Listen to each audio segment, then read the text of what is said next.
में रहते हैं। बाबा साहब डॉक्टर अम्बेडकर ने देश में संविधान बनाया, बहुत सारे लोगों ने कुर्बानी दी देश को आज़ाद कराने के लिए। बड़ा खूबसूरत संविधान है, जिस संविधान में सबको बराबर का अधिकार दिया है, सबको फंडामेंटल राइट दिए हैं। मगर कुछ चंद लोग सत्ता में जाकर अपने आप को भगवान समझने लगे हैं, देश से ऊपर समझने लगे हैं।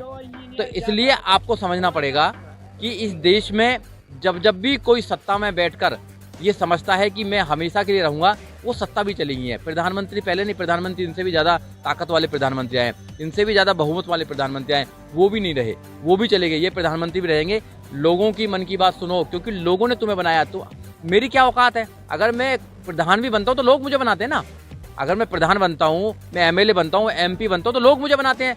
लोगों का एहसान है मेरे पास में, मैं लोगों के पैर पूछ कर बनता हूँ और फिर लोगों की बात ना सुनूं मैं, तो ऐसा कैसे हो सकता है? ये धोखा है लोगों के साथ, ये धोखा है संविधान के साथ, ये धोखा है डेमोक्रेसी के साथ। जब भी कोई धोखा करता है उसको सबक सिखाया जाता है। ये इतिहास ले लीजिए या प्रेजेंट ले लीजिए या भविष्य ले लीजिए। देखिए, वार्ता जो कर रहे हैं उनके मिनिस्टर कर रहे हैं, जो कृषि मंत्री वो वार्ता कर रहे हैं। मोदी जी कह रहे हैं कि मैं एक फोन करूंगा, एक फोन में काम हो जाएगा। अभी बयान आया है, कल ही उन्होंने दिया है कि किसान अगर चाहे तो मुझसे बात कर सकते हैं। तो आप लोग बात करने के लिए देखो, बात किसान क्यों चाहेंगे? तुम क्यों नहीं बात करना चाहते हो? किसानों ने तुमको बनाया, तुमने किसानों को बनाया। सबसे पहला क्वेश्चन है, आप ये क्यों नहीं पूछते कि नेता जो बनाया वो किसानों की वोट से बने हो, नौजवानी की वोट से बने हो, या अपने पत्नी और बेटे की वोट से बन गए हो? नेता जो बनाया है तुम्हें, देश का प्रधानमंत्री बनाया है, देश का आपको रक्षा मंत्री बनाया, तो लोगों ने बनाया। उन लोगों से तुम्हें बात करनी चाहिए। यही तो खूबसूरती है डेमोक्रेसी की। जब एक व्यक्ति अपने आप को भगवान समझने लगता है तो हर 5 साल में मौका आता है कि तुम भगवान नहीं हो, तुम लोगों के सेवक हो। पहले तो बोलते हैं कि मैं प्रधान सेवक हूँ। प्रधान सेवक लोगों से कह रहा है कि नहीं, तुम मुझसे मेरे आगे बात करो। अरे प्रधान सेवक हो तो सेवक को तो आना चाहिए, बात करनी चाहिए कि मैं बात करना चाहता हूँ। आप जब किसी का बच्चा होता है वहां तो चले जाते हो आप उधर देखने के लिए। मगर जब अगर देश के अंदर 100 दिन से किसान लोग अगर सड़कों पर, तो तुमसे बात नहीं करना चाहते। बात क्यों नहीं करना चाहते आप लोग? क्योंकि इसलिए बात नहीं करना चाहते, आपको पता है कि आप इस देश के धर्म के नाम पर आप अपनी सत्ता में आ जाएंगे। धर्म की जो अफीम तुमने नौजवानों को पहरा रखी है वो ज्यादा दिन तक चलने वाली नहीं है। लोग समझने लगे हैं, लोगों को एजुकेशन चाहिए, लोगों को रोजगार चाहिए, लोगों को न्याय चाहिए, लोगों को तुम्हारे जुमले नहीं चाहिए, लोगों को तुम्हारे मन की बात नहीं चाहिए। अरे भारतीय बनो, हिंदू मुसलमान बनने से पहले भारतीय बन जाओ। आप भारतीय तो बन नहीं रहे, देश की तो सब सोच नहीं रहे, अपने राम मंदिर की सब सोच रहे हैं या अपने किसी मस्जिद की सब सोच रहे हो। अरे ये बहुत हो गए देश के अंदर। आपको एजुकेशन चाहिए, आपके बच्चों को विद्यालय चाहिए, आपको अच्छे हॉस्पिटल चाहिए। आपको हिंदू मुसलमान नहीं चाहिए हमें इस देश के अंदर। हमें इस देश के मोहब्बत करने वाले लोग चाहिए, जो इस देश को आगे लेके जा सके, इस देश को प्यार तक कर सके, इस देश की जो खूबसूरती है उसको बना कर रख सकते हैं। जो हिंदू मुसलमान में बांटने का काम करेगा वो देश से प्यार करेगा क्या? वो देश के लोगों से प्यार नहीं करेगा? आप बताइए ना। आप अरे आप भाईचारा पैदा करेंगे, दोनों में अलग करने का काम करेंगे, तो कहाँ से आप प्यार से मोहब्बत करते हैं? देश को लूट कर ले जा रहे हैं लोग बाग, उन पर तुम्हारा कुछ हो नहीं रहा है। देश को लूट कर ले जा रहे हैं, हजारों करोड़ रुपए लूट कर ले गए, उनका कुछ होता नहीं है। एक किसान अगर लोन पर ट्रैक्टर ले लेता है तो दरोगा आकर उनको जेल में बंद कर देता है। आपका ये कानून है क्या? एक आदमी चोरी करता है साइकिल की, उसको 6-6 महीना तुम सजा देते हो, 1-1 साल तक उसमें जेल में रखते हो, और जो हजारों करोड़ लूट कर ले गया वो तुम्हें पता ही नहीं कहाँ चला गया। कैसी सरकार है तुम्हारी? देखो, बीजेपी तो सब कुछ यही कहेगी। अगर किसी आदमी ने अपने एक एक्टिविस्ट को अगर चांदी का मुकुट पहना भी दिया सम्मान में, तो प्रॉब्लम क्या है बताइए? आप तो देश जो सोने का देश था, सोने की चिड़िया, तो तुमने लोहे की चिड़िया बना दिया आज की डेट में। सारा देश लूट लिया आपने, सारे डिपार्टमेंट बेच दिया आपने, सारे प्राइवेट कर दिया आपने। तो आपको सोचना पड़ेगा। आप कमेंट्स मत करें। क्या किसान इसमें चांदी का मुकुट नहीं पहन सकता? किसान अच्छा खाना नहीं खा सकता? किसान रेस्टोरेंट में नहीं जा सकता क्या? किसान अच्छा कपड़े नहीं पहन सकता क्या? किसान को क्या देखना चाहते हो? उसके कपड़े फट जाएं? उसके बच्चे भीख मांगे? क्या करना चाहते हो किसान को जो पूरे देश को रोटी देता है? आप देश में कुछ नहीं करते, आप देश को लूट कर ले जा रहे। कहाँ से आई इतनी दौलत आपके पास में? शाहजी का लड़का की इतनी कैसे इनकम हो गई बताइए? तो ये लोग तो कुछ भी करें जब कोई फर्क नहीं पड़ता है। तो ये समझना पड़ेगा आप लोगों को। पूरे देश भर में रैलियां कर रहे हैं। अभी उनकी राजस्थान में रैली हुई, 15 तारीख को उनकी स्थापित रैली है मध्य प्रदेश में। बट अनूपपुर कोर्ट का एक आदेश है कि अगर मध्य प्रदेश में रैली करते हैं तो अनूपपुर कोर्ट के आदेश अनुसार पुलिस उनको गिरफ्तार कर सकती है। कैसे देखते हैं? देखो, आंदोलनकारियों को तो लोग गिरफ्तार करते थे, गिरफ्तार से नहीं डरना चाहिए। जब भी आंदोलन, कोर्ट भी तो इनके ही है। कोर्ट कहाँ से अलग कर रहे हैं? सुप्रीम कोर्ट में इनके लोग बैठे हैं। सुप्रीम कोर्ट में राम मंदिर का जो फैसला देते हैं उनको इनाम दे दिया जाता है, गोगोई जी को। हमने जब भी बोला था। और सुप्रीम कोर्ट में अगर इतना ही अच्छा सब कुछ चलता तो 4 जज सुप्रीम कोर्ट में निकल कर नहीं आते, प्रेस वार्ता नहीं करते। वो कहते नहीं कि सब कुछ देश के अंदर नहीं चल रहा, डेमोक्रेसी खतरे में नहीं होती है। डेमोक्रेसी है बची है इस देश के अंदर। संविधान को खत्म कर दिया इस देश के अंदर।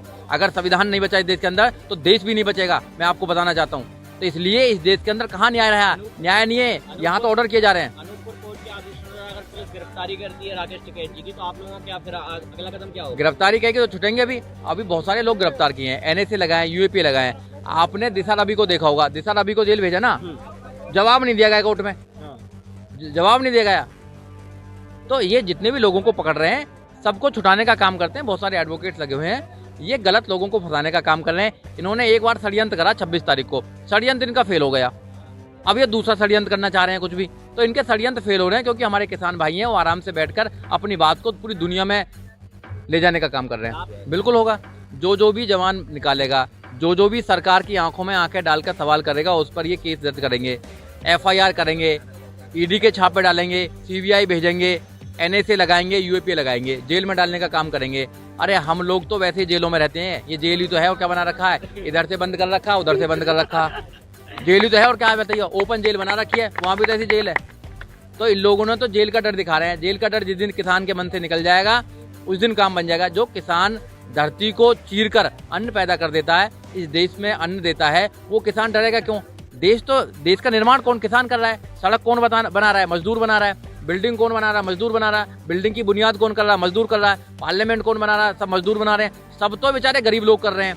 और अमीर वहां जाके बैठ जाता है। फिर अमीर जो पूंजीपति लोग हैं इनको समझते हैं कि बेकार के फालतू के लोग हैं, ये तो खालिस्तानी है, ये तो नक्सली है, ये कोई है, ये कोई है, क्या बताते हैं? अरे तुम लोगों को अभी औकात दिखाई जाएगी 2022-2024 में। सुप्रीम कोर्ट जा सकता है कहीं? देखो सुप्रीम कोर्ट ने ऑलरेडी इस पे स्टे किया हुआ है, पर मैं ये कहना चाहता हूँ कि सुप्रीम कोर्ट जब भी अगर जो सरकार है बैकफुट पे आती है, सुप्रीम कोर्ट आगे आ जाता है। सुप्रीम कोर्ट को कोई पावर नहीं है। Supreme Court have no power to stay any law made by the parliament. अगर पार्लियामेंट ने कोई कानून बनाया तो सुप्रीम कोर्ट उसको स्टे नहीं कर सकता है। सुप्रीम कोर्ट ऑर्डर दे सकता है, हाँ सुप्रीम कोर्ट ऑर्डर दे सकता है कि ये अनकॉन्स्टिट्यूशनल है, मगर स्टे कर दिया तो क्या? अगर वो स्टे करते तो उनको अगर बेइज्जती हो जाती कि सरकार बैकफुट पे आ गई, किसानों से हार गई सरकार। अरे किसानों से तो हारना ही पड़ेगा ना। किसानों से आज नहीं हारोगे तो 2024 में हारोगे। वोट किसके पास में? तुम्हारे पास वोट है, किसानों के पास वोट है, वोट तो किसान देंगे। तो वोट की चोट जब तक इनको नहीं पड़ेगी, जब तक काम नहीं पड़ेगी, वोट की चोट पड़ जाएगी तो ना ये प्रधानमंत्री रहेंगे ना मुख्यमंत्री रहेंगे। फिर ले लेना कानून। संविधान के हिसाब से मोदी जी के हिसाब से इस देश में सरकार के अकॉर्डिंग सारे काम हो रहे हैं। लोकतंत्र खतरे में है, लोकतंत्र खत्म हो चुका है।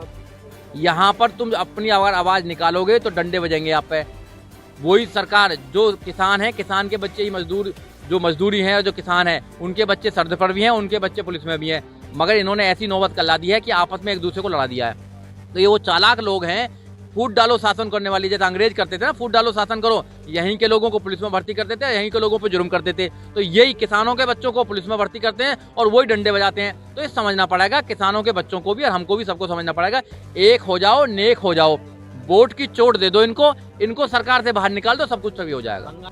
ऐसा है ये देश। जब मन की बात मोदी जी की सुन सकता है तो मन की बात सुन सकता है, जवान की बात की कोई जरूरत नहीं है। किसानों की मन की बात सब सुन लेंगे वहाँ पे। आवाज एक दूसरे की भाषा समझ पाए ना समझ पाए। किसान नेता चुनाव लड़ सकते हैं क्या? तो लड़ना चाहिए, क्यों प्रॉब्लम है? डेमोक्रेसी में सबको अधिकार, लड़ना चाहिए, क्या प्रॉब्लम? मैं तो चाहता हूँ कि भैया जो किसान नेता हैं या किसानों के बच्चे हैं उनको जाना चाहिए पार्लियामेंट में। क्यों नहीं जाना चाहिए?